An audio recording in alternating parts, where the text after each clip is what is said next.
সমবেত মুসল্লিবৃন্দ, ভাবতে আশ্চর্য হতে হয়, মানুষকে করতে বলা হয়েছে কি আর মানুষ করছে কি। ইবলিস মানুষকে এভাবেই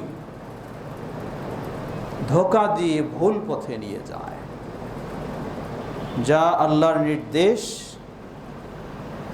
তার উল্টো দিকে নিয়ে যায়। এটি হলো ইবলিসের কৌশল। এই জন্য প্রসিদ্ধ মুহাদ্দিস ইমাম সুফিয়ান আস-সাউরি রাহিমাহুল্লাহ তিনি বলেন, আল বিদআতু আহাব্বু ইলা ইবলিস মিনাল মাসিয়াহ। একজন মানুষ মদ পান করছে, একজন মানুষ জানাবে বিচারে রয়েছে, একজন মানুষ এই ধরনের জঘন্য গুনায় লিপ্ত রয়েছে। এই কাজটা ইবলিসের কাছে যত প্রিয়, তার চেয়ে বেশি প্রিয় ও পছন্দনীয় হলো ঈদে মিলাদুন্নবীতে মানুষকে লিপ্ত করানো। এটা বেশি প্রিয়। কেন? কারণ একজন মানুষ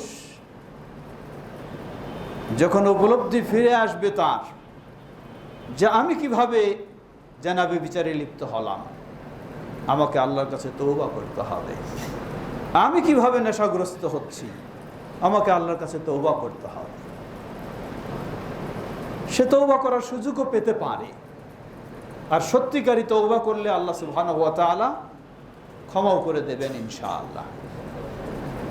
পক্ষান্তরে যে এই ধরনের বিদআগুলিতে লিপ্ত হয়, সে কোনোদিন চিন্তা করবে না আমি অন্যায় কাজ করেছি, কোনোদিন ভাববে না আমি গুনাহের কাজ করেছি, বরং ভাববে, মনে করবে আমি অনেক বিরাট সওয়াবের কাজে লিপ্ত রয়েছি।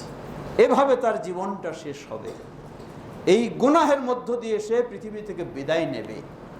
ইবলিস সেখানে সফল, তাকে ভ্রান্ত কর্মের মাঝে গুমরাহিতে লিপ্ত করে জাহান্নামের দিকে তাকে ঠেলে দিয়েছে। এজন্য এই কাজগুলি ইবলিসের কাছে সবচেয়ে পছন্দনীয়।